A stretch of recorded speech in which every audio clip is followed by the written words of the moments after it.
Shalom dewasa muda CK7. Saya percaya di hari Paskah ini kita siap merayakan kebaikan Tuhan. Amin. Kemenangan Yesus bangkit bagi setiap kita. Yang siap bersorak-sorai dari rumah, sorakan yeay. Come on.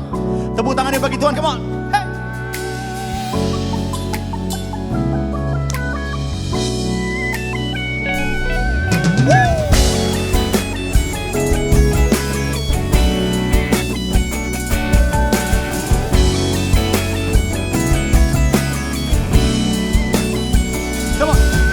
Tak terbayang kebesaranmu dan tak terbanding kekuatanmu Tuhan. Kau megah bagiku segenap jiwa dan pengharapan, tak ku serahkan untuk rencanamu Tuhan. Kau Raja atasku. Hey! Hanya Kau yang layak ditinggikan.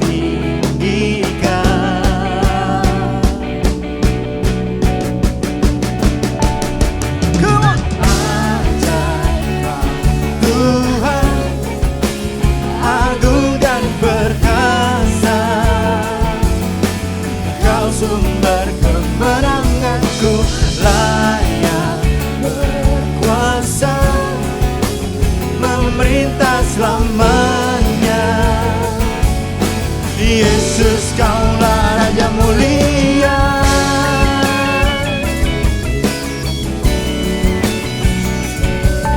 Hanya Engkau yang bertahta dalam setiap kehidupan kami Bapa. Dengan iman kami menyatakan Tuhan, tak terbayang kebesaranmu dan tak terbanding kekuatanmu Tuhan. Kau Raja atasku. Segenap jiwa dan pengharapan, tak ku serahkan untuk rencanamu Tuhan. Kau Raja atasku. Hanya Kau yang layak ditinggikan. Oh, oh, oh, oh, oh.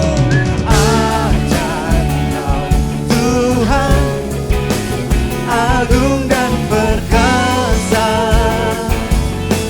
Kau sumber kemenanganku, layak berkuasa, memerintah selamanya. Yesus, Kaulah Raja mulia. Ajaib Kau Tuhan, agung dan perkasa.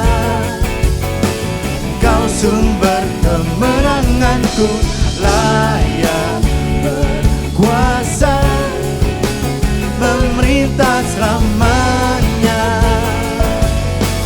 Yesus, Kaulah Raja mulia. Kami tahu Engkau bangkit bagi setiap kami Tuhan. Kami menerima kemenangan yang dari Engkau Tuhan. Kami perkatakan hari Tuhan, kami percaya, kami melangkah bersama dengan Engkau Tuhan. Sebab Engkau Allah yang menang bagi setiap kami. Engkau Allah yang bangkit bagi setiap kami. Yang percaya sama-sama tepuk tangan bagi Tuhan. Come on. Hey.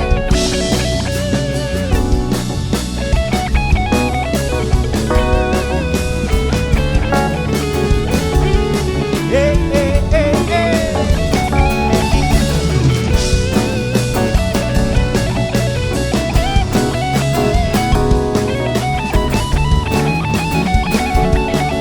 Mari sama-sama nyatakan dengan iman pada Tuhan. Come on.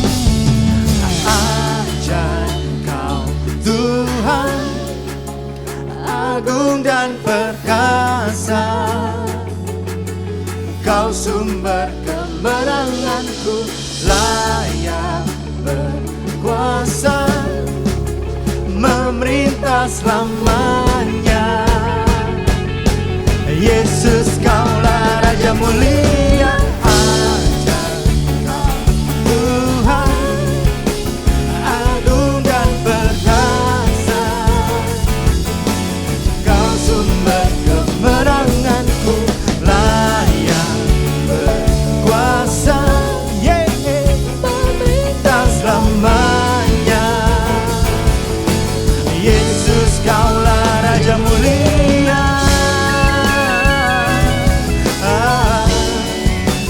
Raja mulia,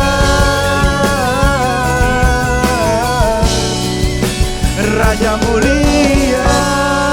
Kau Allah yang dahsyat Tuhan, Kau Raja mulia Tuhan Yesus. Engkau bangkit Tuhan, Engkau menang mengalahkan maut Tuhan. Hari ini kami mau angkat kedua tangan kami. Kami mau bersorak Tuhan, kami mau bersorak untuk kemenangan-Mu Tuhan Yesus. Terima kasih Tuhan.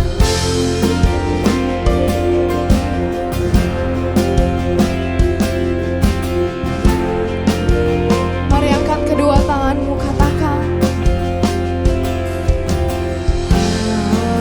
Haleluya,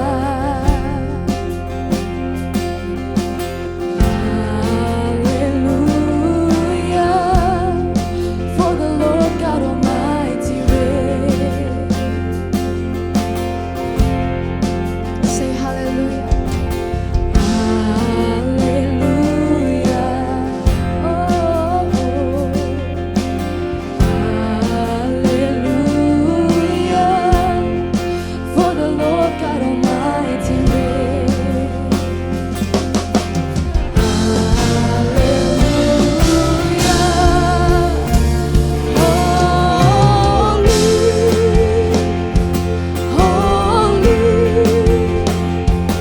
Are you Lord God Almighty? Worthy is the Lamb. Worthy is the Lamb, worthy is the Lamb. You are holy, holy. Are you Lord God Almighty? Worthy is the Lamb. Worthy is the Lamb. Worthy is the Lamb. Amin. Kami mau deklarasikan kemenangan-Mu Tuhan.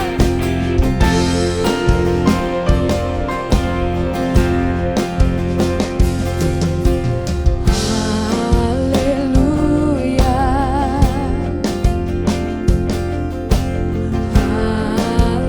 haleluya, for the Lord God Almighty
Lamb?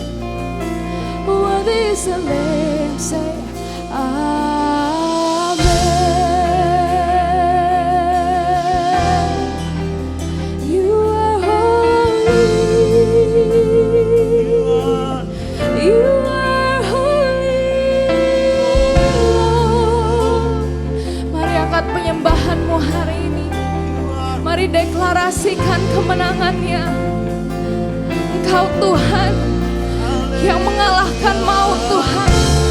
Engkau yang bangkit dari kubur, Tuhan. Engkau yang mengalahkan segala sakit penyakit, Tuhan. Engkau yang mengalahkan setiap dosa dan kutuk, Tuhan. Ya raraba syaraba. Namanya Yesus, Yesus Kristus Tuhan. Mari angkat sembahmu, mari agungkan Tuhan.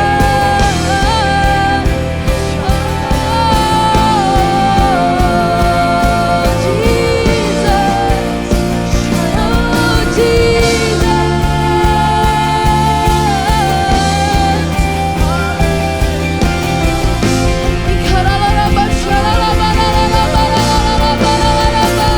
mari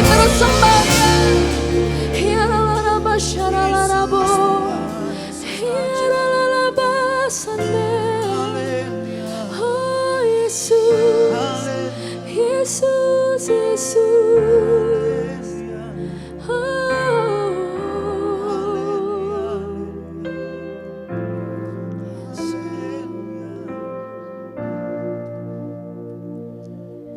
Tiada satu pun yang luput dari karya kasih-Mu yang mulia. Bagi-Mu segala pujian, hormat, kemuliaan. Oh tiada satu pun yang luput dari kasih-Mu yang mulia. Bagi-Mu pujian, segala pujian, hormat, tiada satu pun yang luput dari karya kasih-Mu yang mulia. Mari angkat tanganmu. Bagi-Mu segala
Shalom, selamat hari Minggu, selamat beribadah kepada Tuhan, kepada saudara di Dewasa Muda, GBI PRJ Group CK7. Nah, hari ini seluruh umat Kristiani, ya, termasuk Katolik, seluruh Indonesia, bahkan mungkin seluruh dunia, merayakan hari terbesar bagi orang percaya sebagai iman kepada Tuhan Yesus, yaitu merayakan hari raya Paskah. Ya, Paskah. Nah, apa itu Paskah? Apa makna Paskah? Hari ini saya ingin sedikit menyampaikan atau memberikan sebuah pemaparan tentang makna Paskah dan arti rohani bagi kehidupan kita. Supaya kita mengerti, bukan hanya sekedar mendengar, bukan hanya sekedar tahu, tetapi mengerti dengan sungguh bahwa arti Paskah bagi kita itu sangat besar dan sangat penting. Nah, oleh sebab itu, hari ini saya beri judul firman Tuhan adalah Victorious. Victorious, sebuah kemenangan, kejayaan. Tuhan Yesus mengalahkan musuh-musuhnya. Bangsa Israel mengalami kemenangan demi kemenangan.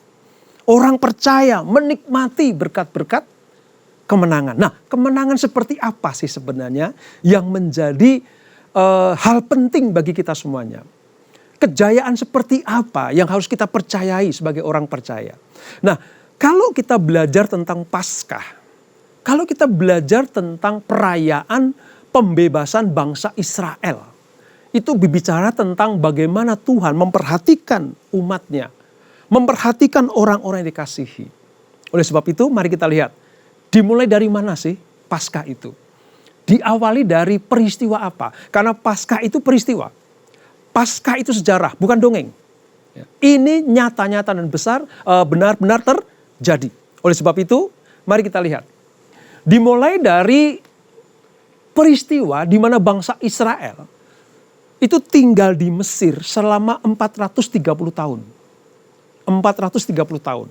Nah, 400 tahunnya dikisahkan dalam Alkitab, disebut diperbudak.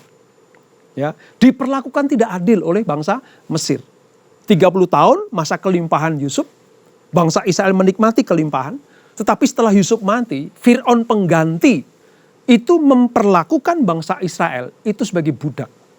Nah, selama 400 tahun itulah bangsa Israel teriak-teriak kepada Tuhan. Tuhan, tolong kami. Tuhan, kembalikan kepada tanah perjanjian. Nah, saudara lihat, selama ada di Mesir, umat Israel itu tinggal di wilayah Goshen. Di wilayah Goshen. Sebagai apa? Sebagai peternak. Mereka mengusahakan ternak mereka di Goshen.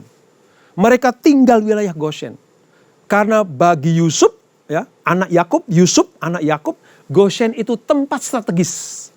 Di mana nanti mereka akan keluar dari Mesir. Jauh dari pusat kota. Jauh dari tempat pemerintahan.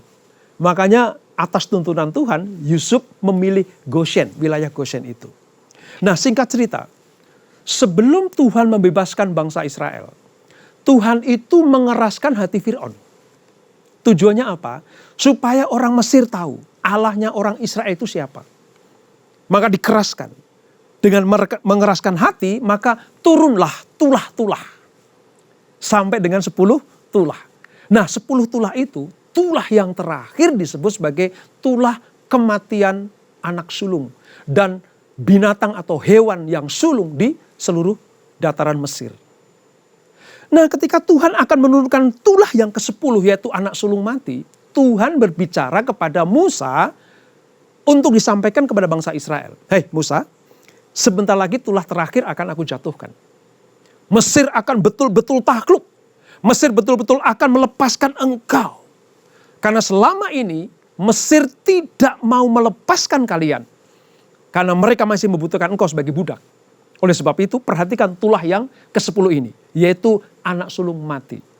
Seluruh dataran Mesir akan mengalami kematian anak sulung. Termasuk hewan. Tetapi bagi bangsa Israel yang tinggal di Goshen. Akan dilewati. Akan dikecualikan. Sebab malaikat maut nanti akan membasmi anak sulung. Akan membunuh semua anak sulung. Hanya di Goshen lah yang akan selamat. Tandanya apa? bahwa di Goshen itu dilepaskan dari malaikat pencabut nyawa, yaitu anak sulung itu. Begini, kamu sembelih anak domba, lalu darahnya, anak domba jantan ya, darahnya kamu taruh di sebuah tempat, lalu kamu oleskan di ambang atau jenang-jenang pintu, kusen pintu. Jadi kalau nanti malaikat maut akan turun, akan membunuh semua anak sulung Mesir bersama dengan hewan-hewan mereka, maka malaikat itu akan melewati. Malaikat itu akan tidak membunuh anak sulung Israel yang pintunya ada lambang darah atau diolesi darah anak domba jantan. Nah, itulah sebenarnya makna Paskah. Kata Paskah artinya melewati. Supaya apa? Supaya mereka nanti keluar dari Goshen menuju tanah perjanjian, yaitu Israel. Tujuan Allah memberikan sebuah kelepasan dari perbudakan di Mesir supaya bangsa Israel itu masuk ke tanah perjanjian, yaitu Israel. Jadi kata Paskah itu artinya melewati, ya. Makanya ada katakan Paskah, ya. Paskah itu setelah lewat, setelah terjadi. Malaikat maut melewati. Mari kita lihat kebenaran firman Tuhannya. Ada Paskah perjanjian lama, yaitu peristiwa di Mesir yang saya ceritakan tadi. Tertulis dalam kitab Keluaran 12 ayat 21 dan 22. Demikian firman Tuhan. Pergilah. Ini firman Tuhan kepada Musa untuk disampaikan kepada bangsa Israel. Ambillah kambing domba untuk kaummu dan sembelihlah anak domba Paskah. Jadi sebenarnya Paskah pertama kali itu di Mesir. Ya, ini peristiwanya. Dan darah itu kamu harus sapukan pada ambang atas dan pada kedua tiang pintu. Kusen pintu. Ya. Seorang pun dari kamu tidak boleh keluar pintu rumahnya sampai pagi. Jadi kita udah diolesin, semalam-malaman mereka di dalam, karena nanti malaikat maut akan datang. Akan membunuh, membinasakan semua yang sulung di tanah Mesir. Lalu di dalam Keluaran 12 ayat 13 Allah sudah mengingatkan. Dan darah itu menjadi tanda bagimu yang ada di pintu tadi. Pada rumah-rumah di mana kamu tinggal. Apabila aku melihat darah itu, maka aku akan lewat daripada kamu. Aku akan melewati, aku akan mengecualikan itu untuk tidak dibunuh. Nah, dari kata lewat itulah nanti keluar kata Paskah. Dari kata malaikat maut melewati rumah yang ada lambang darahnya itulah nanti keluar kata Paskah. Jadi tidak akan ada tulah kemusnahan di tengah-tengah kamu apabila aku menghukum tanah Mesir. Jadi sebenarnya peristiwa Paskah itu bagi orang Mesir itu hukuman. Tapi bagi bangsa Israel itu anugerah keselamatan. Ini perjanjian lama. Perjanjian barunya seperti apa? Digenapi dalam diri Yesus. Anak domba Allah tadi. Anak domba Paskah tadi. Digenapi dalam diri Yesus sebagai anak domba Allah. Matius 28 ayat 1 dan 6. Setelah hari Sabat lewat, menjelang menyingsingnya fajar pada hari pertama minggu itu.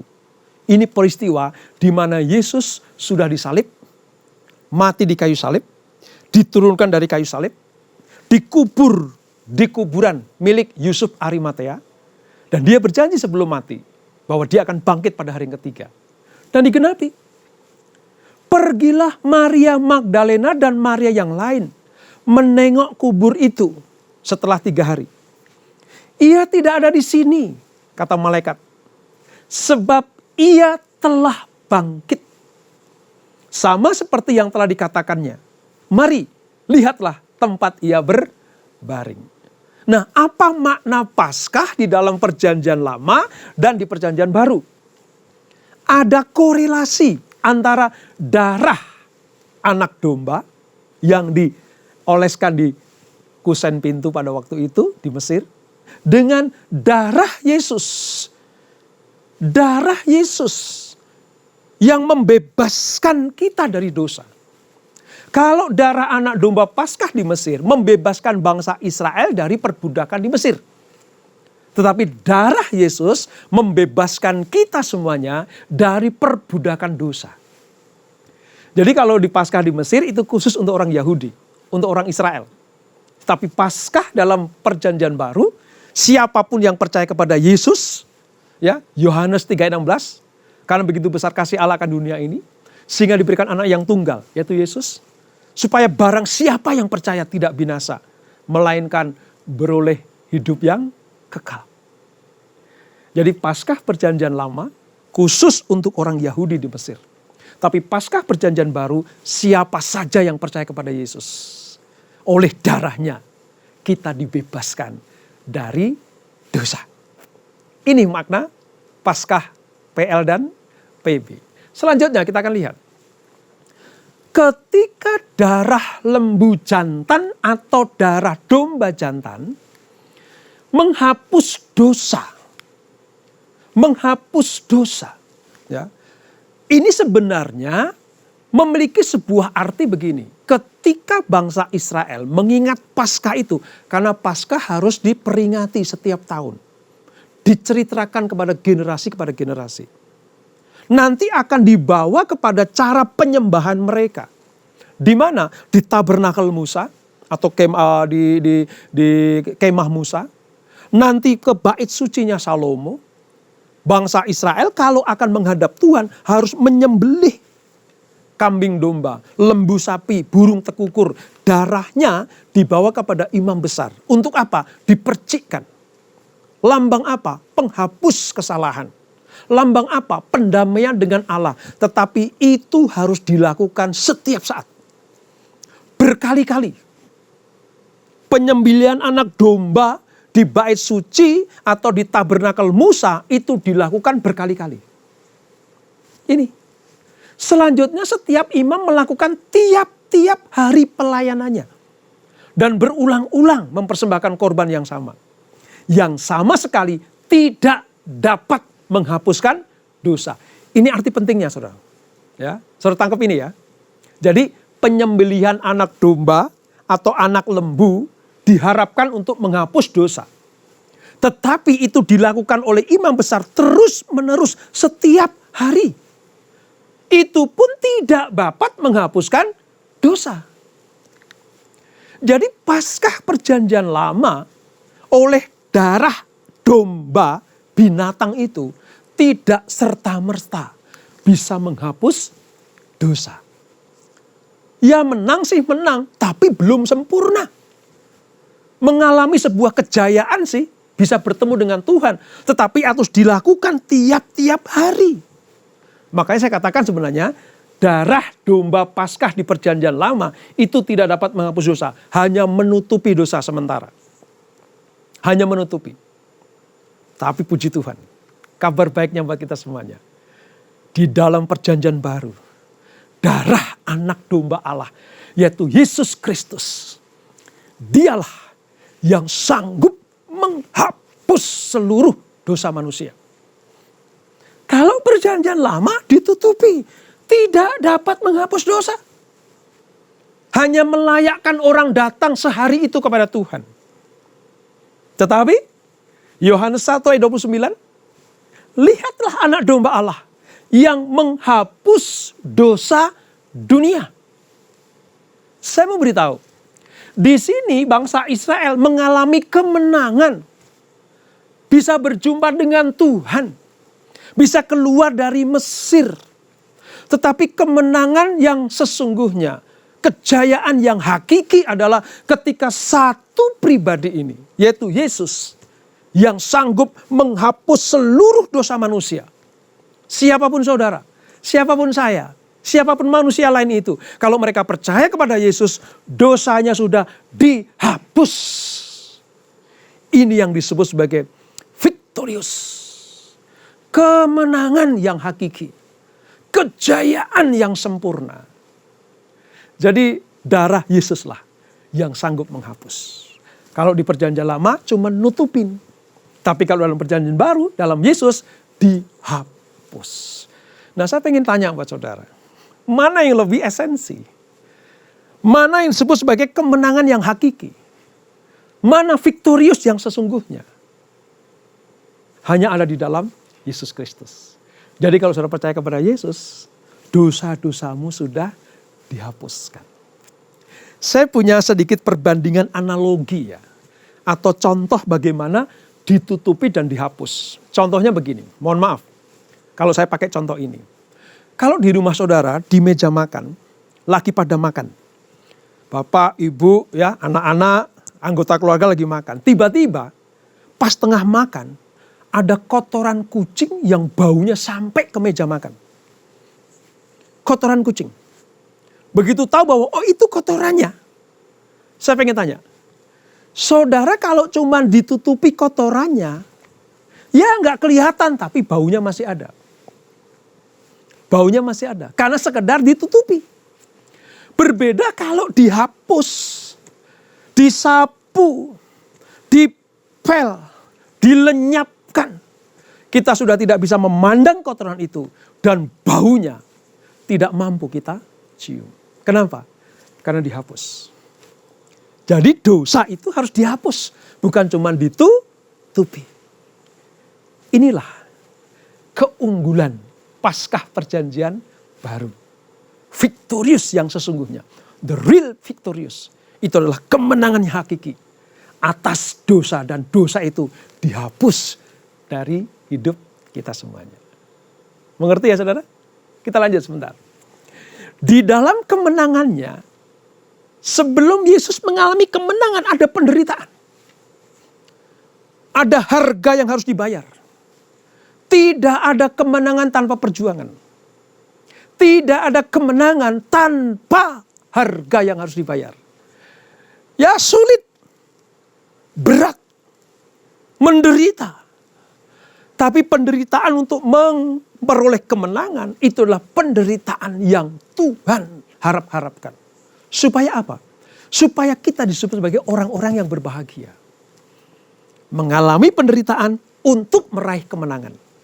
Yesus Kristus sudah melakukannya. Di kayu salib itu ada sebuah kayu salib. One cross. Dan ada 3 paku. 1, 2, 3. Jadi antara salib 1, one cross, plus 3 nails menghasilkan apa?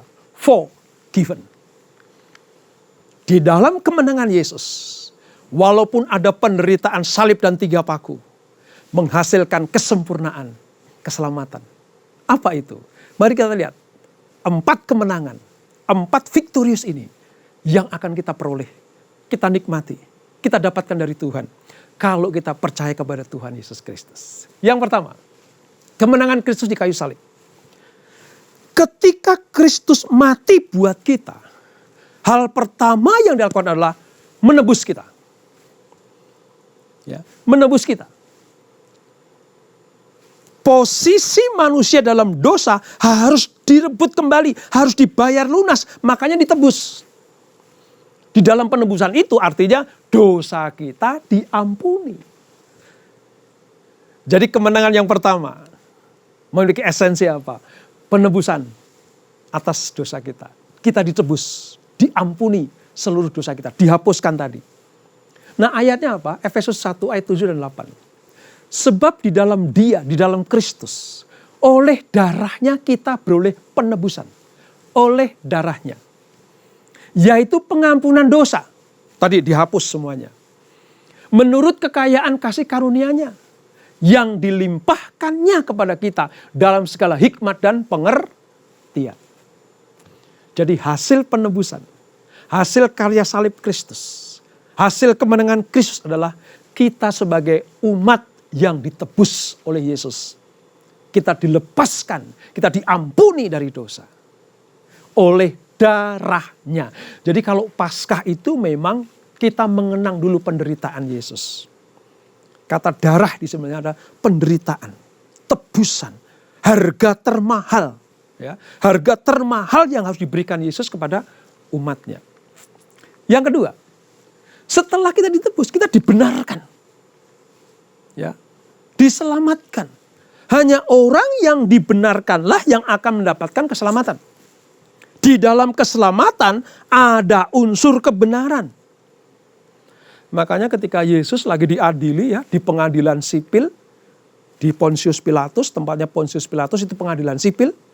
Ya, ditanya, apa itu kebenaran? Gitu. Mereka tanya, apa itu kebenaran? Mereka nggak tahu. Yesus dengan lantang berbicara, akulah jalan, kebenaran, dan hidup.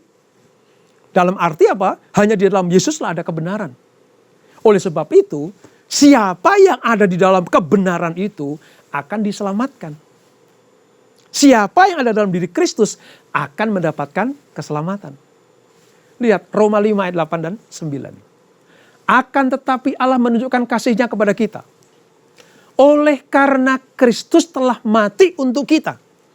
Ketika kita masih berdosa. Kalau manusia tidak berdosa, dia nggak perlu mati. Justru karena kita masih dalam dosa lah, dia mati buat kita. Lebih-lebih karena kita sekarang telah dibenarkan oleh darahnya. Kita pasti akan diselamatkan dari murka Allah. Saudara bisa lihat itu. Setelah ditebus, diampuni dosa-dosanya. Kita pada posisi orang benar. Kita pada posisi dibenarkan. Ada pembenaran di situ. Sehingga kita diselamatkan. Yang ketiga, dikuduskan. Setelah ditebus, dibenarkan, diproses. Hidup yang berkenan. Kata pengudusan artinya, kata pengudusan itu dari kata kudus. Bahasa Ibrani kados. Kados itu apa? Dipisahkan. Ya.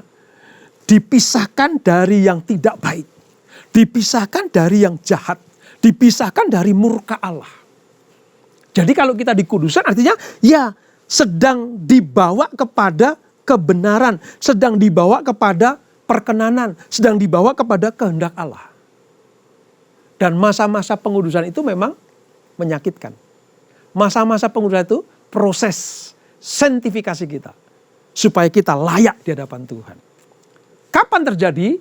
Setiap hari. Supaya apa? Hidup kita menjadi hidup yang berkenan. Tanpa pencurahan darah Yesus, tidak ada pengudusan.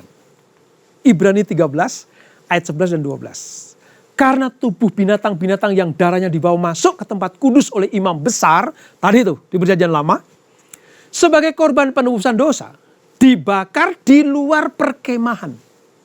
Jadi di dalam sebuah tabernakel atau bait suci zaman Perjanjian Lama ya, itu darah itu disembelih di luar perkemahan. Artinya apa? Tidak boleh masuk ke ruang Maha Kudus. Di luar itu. Ya, harus di luar. Darahnya ditampung, dagingnya dimasak untuk imam besar dan keluarganya, lemaknya dibakar. Tapi yang intinya adalah darahnya itu dipercikkan di ruang Maha Kudus. Itu jugalah sebabnya Yesus telah menderita di luar pintu gerbang. Jadi peristiwa Paskah Perjanjian Lama digenapi dalam diri Yesus. Tadi anak domba Paskah di Perjanjian Lama disembelih di luar perkemahan, di luar tabernakel, di luar bait suci. Maka Yesus juga darahnya tercecer, tertumpah di mana? Di luar pintu gerbang. Untuk apa? Menguduskan umatnya dengan darahnya sendiri. Selalu lihat itu. Sempurna sekali loh. Alkitab itu Alkitab yang cerdas. Saya suka sekali dengan Alkitab kita. Kenapa?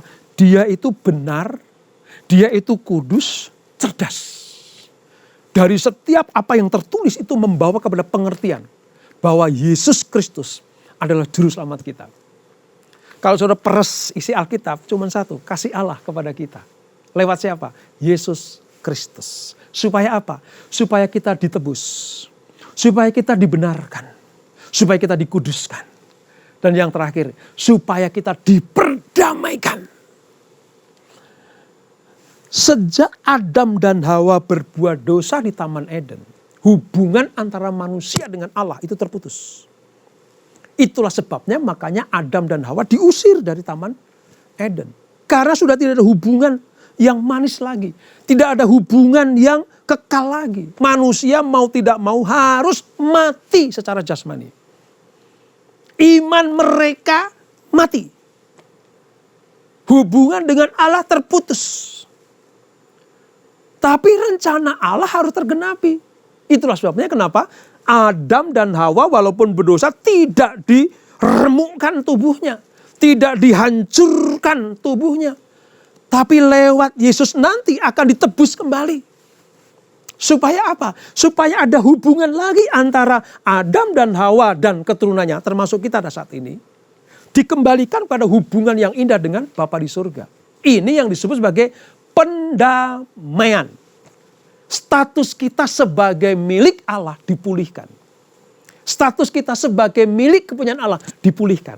Hanya oleh apa? Lihat ini, Roma 3 ayat 25.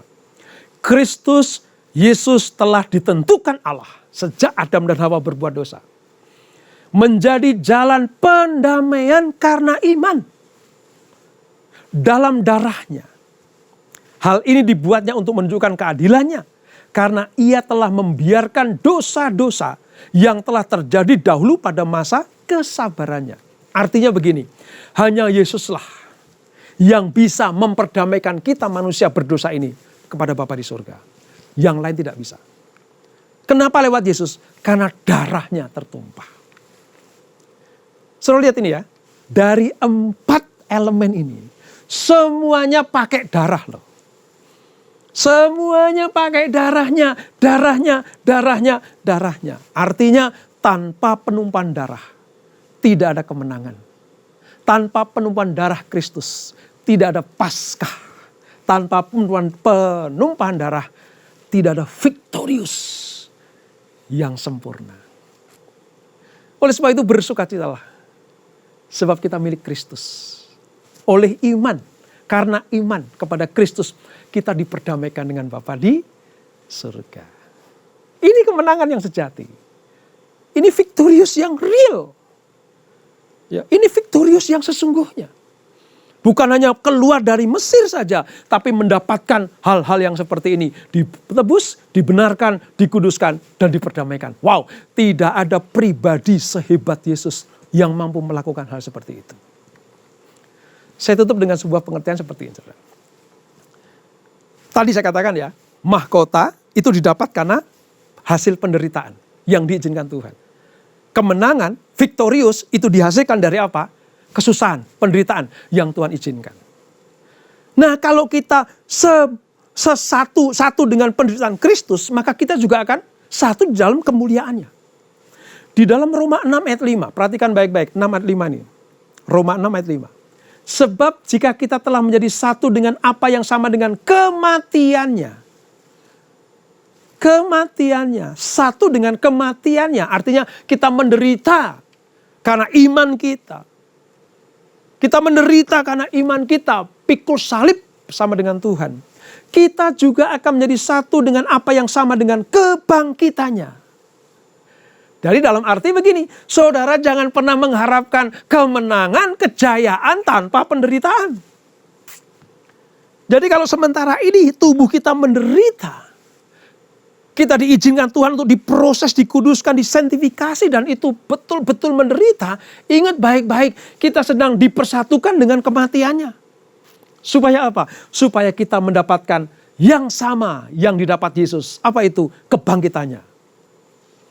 Jadi tidak ada kemenangan, tidak ada kejayaan tanpa pengorbanan. Amin. Dan lewat Yesuslah kita diselamatkan. Lewat Yesuslah kita diberikan kemenangan. Jalan kemenangan oleh itu. Mari kita lihat saudara. Kematiannya untuk menghapus dosa manusia. Tadi itu, Roma tadi ya. Dikatakan ya, lihatlah anak domba Allah, Yohanes tadi. Yang menghapus dosa dunia. Kematiannya untuk menghapus dosa manusia, lunas dibayar. Tidak perlu ada lagi kambing, domba, lembu, sapi. Tidak perlu lagi burung tekukur. Saudara bisa bayangkan gak? Kalau sampai sekarang ini Yesus gak mati buat kita. Untuk masuk ke bait suci, untuk bisa beribadah kita harus bawa ke lembu, sapi, kambing, domba, dan disembelih. Tetapi oleh pengorbanan Yesus, sekali dia berkorban, mencurahkan darahnya, dipaku di kayu salib, mati dan bangkit pada hari ketiga, lunas dibayar dosa kita. Dosamu seperti apapun, kalau engkau percaya kepada Yesus, lunas dibayar. Tinggal kita menjalani hari-hari kita, sanktifikasi kita bersama dengan Dia. Dan hebatnya, di masa-masa sanktifikasi, pikul salib itu, Dia tidak pernah meninggalkan kita. Dia selalu menyertai kita. Kurang apa saudara? Yesus yang sudah berkorban, rela mati buat kita, lunas dibayar dosa-dosa kita, menjadi orang-orang dibenarkan, ditebus, dikuduskan, diperdamaikan dengan Allah, dan sepanjang hidup kita di dunia ini, Dia menyertai kita. Wow, nggak ada pribadi seperti Dia, saudara. Ini apa? Kematiannya, kebangkitannya. Dengan kebangkitannya, Yesus telah mengalahkan maut untuk selama-lamanya. Dalam hal ini artinya begini, saudara harus percaya bahwa saudara punya kuasa. Kuasa apa? Mengalahkan maut. Mengalahkan tipu muslihat iblis. Mengalahkan bujuk rayu setan. Karena jaminannya kebangkitan. Makanya saya katakan begini, iblis itu nggak takut manusia pergi ke gereja. Nggak takut. Saudara sehari mau ke gereja 4 kali, 7 kali, iblis nggak takut. Iblis nggak takut kalau kita punya Alkitab sebesar apapun, dia nggak takut.